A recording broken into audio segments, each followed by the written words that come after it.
Good afternoon friends. હું doctor વિવેકા દેવી Jadeja city dental હોસ્પિટલમાંથી પોડકાસ્ટમાં તમારું ખૂબ જ સ્વાગત કરું છું. આશા રાખું છું કે આપ સૌ મજામાં હશો અને તમારા સ્વાસ્થ્યનું ખૂબ જ સારી રીતે ધ્યાન રાખી રહ્યા હશો.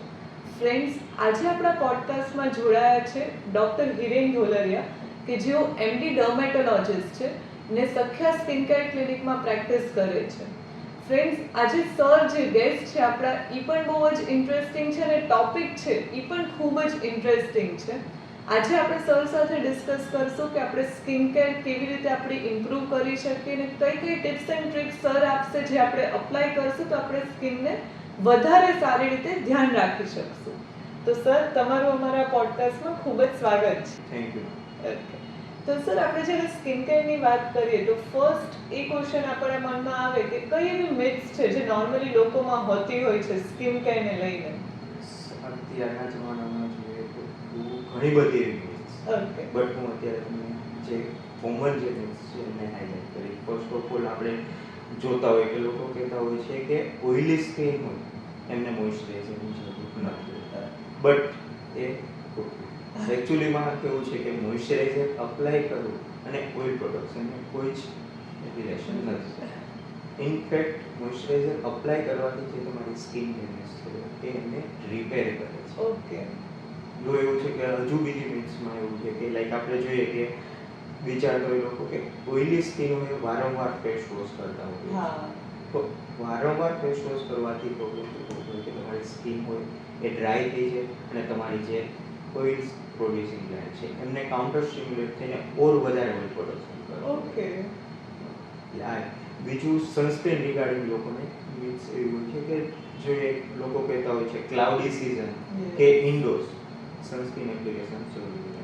બટ એવું છે કે જ્યાં પણ ડાયરેક્ટલી યા તો ઇનડાયરેક્ટલી જ્યાં પણ સનલાઇટ પહોંચે છે ત્યાં સનસ્ક્રીન એપ્લિકેશન્સ નેસેસરી છે. ઓકે, એન્ડ બીજું એવું છે કે આપણે દિવસમાં એક જ વાર સનસ્ક્રીન એપ્લાય કરતા, બટ આઈડિયલી તમારે એવરી 2 to 3 અવર્સ સનસ્ક્રીન રીએપ્લાય કરવું કરવું જોઈએ. જોઈએ. ઓકે, બીજી મિથ્સમાં હજુ એક લોકોને એવું હોય છે કે નેચરલ પ્રોડક્ટ્સ કે જે આપણને ડાયરેક્ટ નેચરલ્સમાંથી મળતી એ એપ્લાય કરવા બધી સ્કિનને સુટેબલ છે, પણ ઘણીવાર એવું થતું હોય નેચરલ પ્રોડક્ટ્સના લીધે કેવું છે કે ઇરિટેશન છે, સમટાઈમ્સ રિએક્શન. ઓકે, સરસ. સર, આ ઘણી બધી મિથ્સ આપણે અત્યારે તમારાથી સાંભળે એવું લાગે કે આપણા મગજમાં એ ક્યાંક ને ક્યાંક થોડી ઘણા તો મિસકન્સેપ્શન્સ હોય જ છે. હવે સર, જ્યારે આપણે મિથ્સની વાત કરી તો તમારા અકોર્ડિંગ આપણે એવી કઈ સ્કિન કેર રૂટીન છે જે ફોલો કરવી જોઈએ? જો અત્યારે આપણે આમ જોઈએ ને કે કોરોના પહેલા એવું હતું કે લોકો સ્કિન કેર રૂટીનમાં બહુ વધારે માનતા અને સ્પેસિફિકલી મેન પોપ્યુલેશન હજુ બી એવું છે કે skin care routine proper follow કરે. તો એમના માટે આપણે હું કહી શકું કે ટોટલ બેઝિક 3 સ્ટેપ છે કે જે આપણે બધાને જ ઈચ એન્ડ એવરી પર્સનને ફોલો કરવાનું. એમાં છે ફર્સ્ટ ઓફ ઓલ છે ક્લિન્ઝિંગ કે જે આપણે ફેસ વોશથી ક્લીન કરીએ. સેકન્ડ છે કે મોઇશ્ચરાઇઝર એપ્લિકેશન અને લાસ્ટ બટ નોટ લીસ્ટ કે સન પ્રોટેક્શન સનસ્ક્રીન એપ્લિકેશન. એકવાર તમે આ 3 સ્ટેપ ફોલો કરતા લાઈક આદત પાડી દો છો તમારા રેગ્યુલર બેઝિસમાં, પછી તમે એડવાન્સ સ્કિન કેર રૂટીનમાં જઈ શકો. એડવાન્સ સ્કિન કેર રૂટીનમાં આપણે લાઈક ટોનર યુઝ કરતા હોય, ઓકે, નાઇટ ક્રીમ છે, ડે ક્રીમ છે, એ છે, BHA ક્રીમ છે, એ બધું આપણે એડવાન્સ સ્કિન કેર રૂટીનમાં એડ કરી શકીએ. ઓકે. તો આપણે બેઝિક જે સ્કિન કેર રૂટીન છે એમાં છે કે મેઇન આપણે કે ક્લેન્ઝિંગ, આપણે આપણું સરસ રીતે ફેસ વોશ કે જે બી રીતે આપણે ફેસને ક્લીન કરતા હોય આપણે એને ક્લીન કરી દેવું જોઈએ. એના પછી સેકન્ડ છે સર મોઇશ્ચરાઇઝર. યસ, તો સર આપણે જ્યારે મોઇશ્ચરાઇઝરની કે વાત કરીએ તો આપણને મેઇન જે કન્ફ્યુઝન હોય કે એમાં કયા ઇન્ગ્રેડિયન્ટ્સ છે કે કયું મોઇશ્ચરાઇઝર આપણે બાય કરવું જોઈએ? યસ, આ એક હું હાઇલાઇટ કરવા માંગુ છું કે મોઇશ્ચરાઇઝર જ્યારે બી તમે પરચેસ કરો છો, તમે પ્રોડક્ટ્સ જોવો છો ઓનલાઈન જોવો યા તો ઓફલાઈન, એમાં એક કન્ટેન્ટ હોય ડાયમેથિક. ઓકે, ઇન્ગ્રેડિયન્ટ્સમાં એ વાંચવાનું કે ડાયમેથિક, અને જો તમે લેબલ્સ જુઓ તો એમાં નોન કોમેડોજેનિક હશે. ઓકે, એટલે આ બે વસ્તુ ચેક કરવાની એ છે. બે વસ્તુ ડેફિનેટલી ચેક કરજો. અધરવાઇઝ કેવું થાય કે જે આપણે બોડી પર મોઇશ્ચરાઇઝર અપ્લાય કરીએ એ તમે જો ફેસ ઉપર કરો છો તો તમને એકને થવાના ચાન્સીસ ઇન્ક્રીઝ થઈ શકે છે. અને સર, જ્યારે આપણે ઇન્ગ્રેડિયન્ટ્સની વાત કરીએ છીએ તો બીજું કયું કે ઓઇલી સ્કિન હોય છે અમુકની ડ્રાય સ્કિન હોય છે, તો બીજા એવા કોઈ સ્પેસિફિક ઇન્ગ્રેડિયન્ટ્સ હોય છે કે જે હોવા જોઈએ? યસ, પહેલા તો એવું છે કે બધાને પોતાની સ્કિનના ટાઈપ Yes. ખબર હોય છે. એમના માટે પર્ટિક્યુલર કન્સલ્ટન્ટ ડર્મેટોલોજીસ્ટ પાસે સર્જિકલ ડર્મેટોલોજીસ્ટ પાસે જઈને એકવાર પોતાની સ્કિન ટાઈપ કેવું છે એ ચેક કરાવી એમના અકોર્ડિંગ ટુ આપણે પ્રોડક્ટ select જેમ તમે કીધું કે ડ્રાય સ્કિન હોય એનો મતલબ એવો છે કે તમારો નેચરલ મોઇશ્ચરાઇઝિંગ ફેક્ટર્સ એ સ્કિનમાં પ્રોપર હોય તો એમના માટે આપણે કન્ટેન્ટ જોઈએ જેમ કે હાઇલુરોનિક એસિડ છે Okay. સેરામાઇડ કન્ટેન્ટ આ ઇન્ગ્રેડિયન્ટ્સ જે મોઇશ્ચરાઇઝરમાં એ ડ્રાય સ્કિન માટે બેટર થાય છે બીજું છે કે જેમને એકને પ્રોન સ્કિન હોય તો એમના માટે સેલિસિલિક એસિડ જે બી પ્રોડક્ટ છે એમના માટે બેસ્ટ હોય પછી ઘણા લોકોને એવો ઇશ્યુ હોય કે સર મારે ઓપન પોર્સ વધારે હા બ્લેક હેડ્સ વ્હાઇટ હેડ્સ તો ઓપન પોર્સ માટે હું રિકમેન્ડ કરીશ કે નિયાસિનામાઇડ ઓકે એ તમે યુઝ કરી શકો એન્ડ ઘણા લોકોને લાઈક એજિંગ હા એમના માટે અત્યારે વેલ નોન પોપ્યુલર છે રેટિનો તો આ પ્રોડક્ટ્સ આપણે ડ્રાય સ્કિન છે ઓઇલી સ્કિન છે એકને માટે જે બી કન્સર્ન હોય ને કાં તો તમારો જે સ્કિન ટાઈપ હોય Skin એ type. રીતે યુ હેવ ટુ ડિસાઇડ કે કયું મોઇશ્ચરાઇઝર તમારી માટે બેસ્ટ છે હવે સર તમે આટલા વર્ષોથી પ્રેક્ટિસ કરો છો તો તમારા આટલી પ્રેક્ટિસમાં કઈ એવી કોમન મિસ્ટેક્સ છે જે લોકો કરતા હોય છે અને ના કરવી જોઈએ આ એકદમ કે તમે છે ને એવો વ્યવસ્થિત ક્વેશ્ચન છો બીકોઝ ઘણા બધા લોકો અત્યારે તમે જોવો છો કે ઇન્ટરનેટના વર્લ્ડમાં યસ લોકોને બ્લાઇન્ડલી ફોલો આપણે કરતા હોય કે બ્લાઇન્ડલી મેથડ્સ યુઝ કરતા હોય સ્કિન કેર સ્કિન કેર જેમ કે સૌથી પહેલા આપણે જોઈએ કે તમે જોયું હશે કે એક્ટિવ પિમ્પલ્સ ઉપર આપણે ટૂથપેસ્ટ લગાડતા યસ આ બહુ કોમન Common છે છે.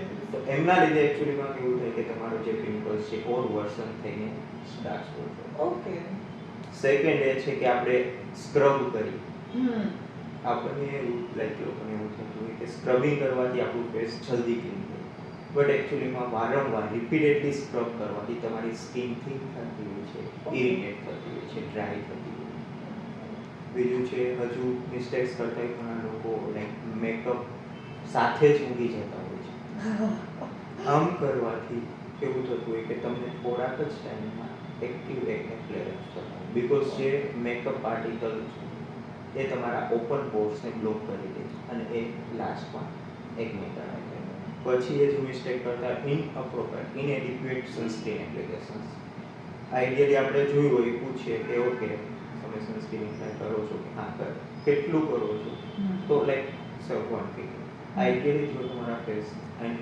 નેકને કવર કરવા માટે મિનિમમ 2 ફિંગર ઓકે પૂરી ફિંગર્સ ઓકે સનસ્ક્રીન આપણે આમ નોર્મલી થોડુંક લઈને અપ્લાય કરી દેતા હોય તો દેટ ઇઝ નોટ ઇનફ અને બીજી એક મિસ્ટેક કરતા છે કે સ્કિન કેર રૂટીન ફોલો નથી કરતા એ પ્રોપર તમારે ફોલો ફોલો કરવું છે હવે સર જ્યારે તમે હમણાં સનસ્ક્રીનનું કીધું કે આપણે 2 ફિંગર્સ જેવું લેવું જોઈએ એવું કંઈક છે કે આપણે મોઇશ્ચરાઇઝર પણ એટલું લેવું જોઈએ કે જે ઇનફ છે આપણી સ્કિન માટે મોઇશ્ચરાઇઝરમાં એકચ્યુઅલીમાં કેવું છે કે એમાં એવા કોઈ ક્રાઇટેરિયા નથી એકચ્યુઅલીમાં જેમ કે મેન છે બિયર્ડ એરિયા છે તો એમનો ઓલરેડી સરફેસ એરિયા ઓછો તો એમને મોઇશ્ચરાઇઝર કન્ટેન્ટ ઓછો ઇવન ઓઇલી સ્કિન છે મેં વાત કરી ઓઇલી સ્કિન વાળાને બી મોઇશ્ચરાઇઝર જોઈએ તો એમને જે ઓઇલી સ્કિન વાળા છે એમને મોઇશ્ચરાઇઝરની ક્વોન્ટિટી થોડી ઓછી છે તો પર્સન ટુ પર્સન મોઇશ્ચરાઇઝરની ક્વોન્ટિટી વેરી કરે છે અને સર મોઇશ્ચરાઇઝરની જ્યારે આપણે વાત કરીએ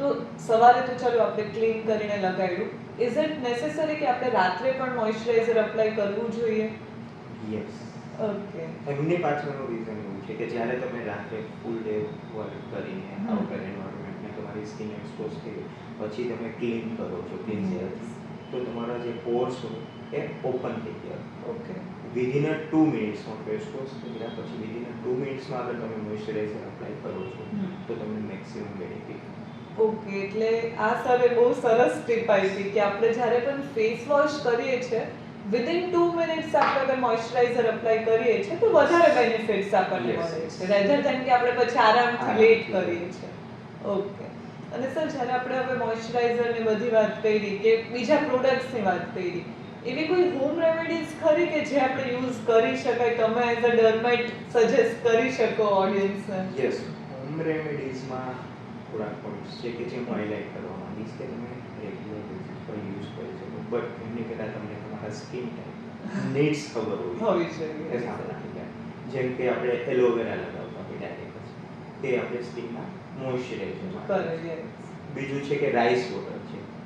રાઈસ વોટરમાં કેવું કે ઓવરનાઇટ આપણે સોક કરીને રાઈસ રાખતા હોય, નેક્સ્ટ ડે આપણે રાઈસ વોટર અપ્લાય કરતા. તો રાઈસ વોટરમાં એક છે હાઇલ્યુરોનિક એસિડ, ઓકે, જે તમારે લાઈક બ્રાઇટનિંગ ઇફેક્ટ આપે છે.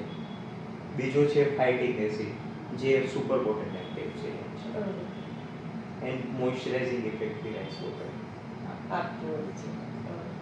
સર આપણે નેચરલ પ્રોડક્ટ્સની વાત કરી લીધી, મોઇશ્ચરાઇઝર, બીજા આપણે ઓવર ધ કાઉન્ટર પ્રોડક્ટ્સની વાત કરી લીધી, પણ અત્યારે આપણે જોવા જઈએ તો બધાય ખાસ કોન્શિયસ છે પોતાની સ્કિનને લઈને, ખાસ કરીને વિમેન. એ લોકોને મેઇન હજી એટલા બધા નથી કે એમનું સ્કિન કેર રૂટીન ફોલો કરે, પણ અમને લોકોને એવું હોય કે આપણે એજિંગ ના દેખાવું જોઈએ. તો આપણે કઈ એવી ટ્રીટમેન્ટ્સ છે અત્યારે કે હાલ થોડું એડવાન્સ ટેકનોલોજીમાં આપણે સાંભળ્યું કે મેડિફેશિયલ્સ છે, હાઇડ્રોફેશિયલ્સ છે, જે બધા કરાવતા હોય, તો કઈ એવી ટ્રીટમેન્ટ્સ છે જે આપણે રૂટીન બેસિસમાં કરાવી શકીએ ને નોર્મલી કોઈ બી એજ ગ્રુપ વાળા ઈ કરાવી શકે આરામથી? જેવી રીતે મેં તમને કીધું કે લાઈક કેવું છે કે તમને તમારો skin type first of all you know your skin type, એમના પછી according to like ageing, like અગર તમે બિલો 20 યર્સ છે તો એમના અકોર્ડિંગ ટુ આપણે ફેશિયલ્સ છે, આફ્ટર 20 યર્સ છે તો એમના અકોર્ડિંગ ટુ લાઈક તમારી સ્કિન કેર પ્રોડક્ટ છે પ્લસ ફેશિયલ છે. એમના એડવાન્સ ટ્રીટમેન્ટમાં અત્યારે પીલિંગ થેરાપી છે, ઇવન લેઝર્સ થેરાપી છે. તો એજના અકોર્ડિંગ ટુ આપણે ચેન્જીસ કરતા રહે, બટ ડેફિનેટલી એવું નથી કે લાઈક હજુ તો હું 20 વર્ષથી નાનો છું કે નાની છું તો આપણે કઈ જરૂર નથી. જો તમારે યંગ દેખાવું હોય, તમારી સ્કિનને આપણે યંગ રાખવી તો તમારે સ્કિન કેર રૂટીન કરવું પડે. અને વાત તમે જેમ કીધું કે હાઇડ્રા ફેશિયલ્સ છે, મેડિફેશિયલ્સ છે, ઇવન આઈબ્રો ફેશિયલ્સ આવતું, તો તમારે કયા ફંક્શન્સ, કયા રિચ્યુઅલ્સના અકોર્ડિંગ ટુ કરવું છે એમના અકોર્ડિંગ ટુ આપણે ડિસાઈડ કરતા હોય કે ક્યુ ફેશિયલ્સ તમારા માટે બેસ્ટ છે. તો જે આપણી નીડ હોય એ રીતે આપણું ડિસાઈડ થતું હોય છે કે આપણા માટે કયું બેટર છે. નીડ અને આપણું સ્કિન ટાઈપ બે વસ્તુ ખૂબ જ ઇમ્પોર્ટન્ટ. યસ, અમુક વસ્તુ અમુક સ્કિનને સુટેબલ જ નથી થતી. અને સર હવે જ્યારે આપણે બધુંય તમે સરસ મજાની ટિપ્સ એન્ડ ટ્રિક્સ આપી, એક લાસ્ટ ક્વેશ્ચન એ થાય કે આપણને ઘરમાં ઘણા લોકો કહેતા હોય જ્યારે આપણે ગ્રોઈંગ એજમાં હોય, ખાસ કરીને મમ્મી, કે તમે જમવામાં ધ્યાન રાખો કે તમારા ડાયટમાં ધ્યાન રાખો તો સ્કિન ઓટોમેટિકલી ગ્લો કરશે. ને એક બીજું એવું હોય કે જે લોકો વધારે ખુશ રહેતા હોય કે વધારે હસતા હોય એ લોકોની સ્કિન એ વધારે સારી હોય છે. તો સર આના વિશે તમારું શું કહેવાનું છે? લાઇફસ્ટાઇલ એન્ડ ડાયટનો સ્કિનમાં બહુ જ મોટો રોલ. જેવી રીતે એક્સટર્નલ એન્વાયરમેન્ટથી પ્રોટેક્ટ કરવા માટે આપણે cream, sunscreen, face wash, moisturiser લગાવતા હોય, એવી જ રીતે ઇન્ટરનલી બી આપણી સિસ્ટમ પ્રોપર હોવી જોઈએ તો તમારી સ્કિન ગ્લો કરે. જેમ કે સ્મોકિંગ છે, સ્ટ્રેસ છે, ઇનએડ્યુકેટ સ્લીપ છે, અત્યારના ફાસ્ટ ફૂડ કોમન વસ્તુ છે. આમના લીધે તમારી એજિંગ પ્રોસેસ ફાસ્ટ થઈ જાય છે. એમને કાઉન્ટરેક્ટ કરવા માટે તમે એક્સરસાઇઝ કરી શકો. તમારું પ્રોપર ડાયટ છે, ડાયટમાં આપણે જેમ જોઈએ કે પ્રોસેસ્ડ ફૂડ છે, રેડીમેડ ફૂડ છે કે રિફાઇન્ડ સુગર લેવાથી તમારી એજિંગ પ્રોસેસ ફાસ્ટ. એમની સામે તમે હાઇડ્રેશન મેન્ટેન કરો. Most important. Yes, hydration is the because 90% of the skin is made up of water. તો મિનિમમ તમારે દિવસનું 2 liters વોટર ઇન્ટેક તો હોવું જોઈએ. અગર તમે ફિલ્ડમાં વર્ક કરો તો તમારું વોટર ઇન્ટેક સર સરસ મજાની આપણને આજે બધી ટિપ્સ એન્ડ ટ્રિક્સ આપી. સર લાસ્ટ કોલ હોય કે તમારે ઓડિયન્સને એવી કોઈ ટિપ્સ આપવાની હોય તો તમે કઈ ટિપ્સ આપશો? લાસ્ટ કોલમાં ફર્સ્ટ એ છે કે સ્કિન કેર રૂટીન તમારે કન્સિસ્ટન્ટલી ફોલો કરો. ઓકે, કન્સિસ્ટન્ટલી એટલે લાઈક કેવું છે કે આપણે કેમ ડેઈલી રૂટીનમાં જમીએ છીએ બીકોઝ ઓફ એનર્જી આપણને, એવી જ રીતે અગર તમારી સ્કિનને હેલ્ધી રાખવી તો consistency is the key. Okay, એટલે રોજ કરવું જરૂરી છે. Yes, consistently. અને સેકન્ડ એ છે કે કોઈ પણ સ્કિનનો પ્રોબ્લેમ કેવું છે તો સર્ટિફાઈડ ડર્મેટોલોજીસ્ટ પર કન્સલ્ટ કરીને પ્રોપર ગાઈડન્સ લઈને કરો. રેધર ધેન કે કઈ વિડિયોઝ કે ગમે ત્યાં જોઈને ટ્રાય કરો સ્કિન ઉપર. બીકોઝ આપણે જોઈએ કે ઇવન અત્યારે જોઈએ કે આપણું ફેસનું ઇમ્પોર્ટન્સ ઇવન આપણું ગોલ્ડથી બી વધારે. તમે જે કોઈ ઇન્વેસ્ટ પહેરેલ હોય ગોલ્ડની વસ્તુ એના ફર્સ્ટ ઇઝ ફેસ. અને ફેસ પર સર હું એક વાત કહીશ કે સ્માઇલ પણ ખૂબ જ ઇમ્પોર્ટન્ટ છે. બીઇંગ અ ડેન્ટિસ્ટ એ એક વસ્તુ હું તમને એડ કરીશ સર. Yes definitely. ઓકે. તો ફ્રેન્ડ્સ, આજે સર આપણી સાથે જોડાયા, આપણી સાથે સરસ મજાની ઇન્ફોર્મેશન શેર કરી, સરસ તમને લોકોને ટિપ્સ એન્ડ ટ્રિક્સ આપી વધારે યંગ દેખાવા માટે. એ બદલ સર તમારો ખૂબ ખૂબ આભાર. Thank you. અને ફ્રેન્ડ્સ, આપણે નેક્સ્ટ સેટરડે મળશું નવા એક ગેસ્ટ અને નવા એક પોડકાસ્ટ સાથે. Till then, bye bye, take care and keep smiling.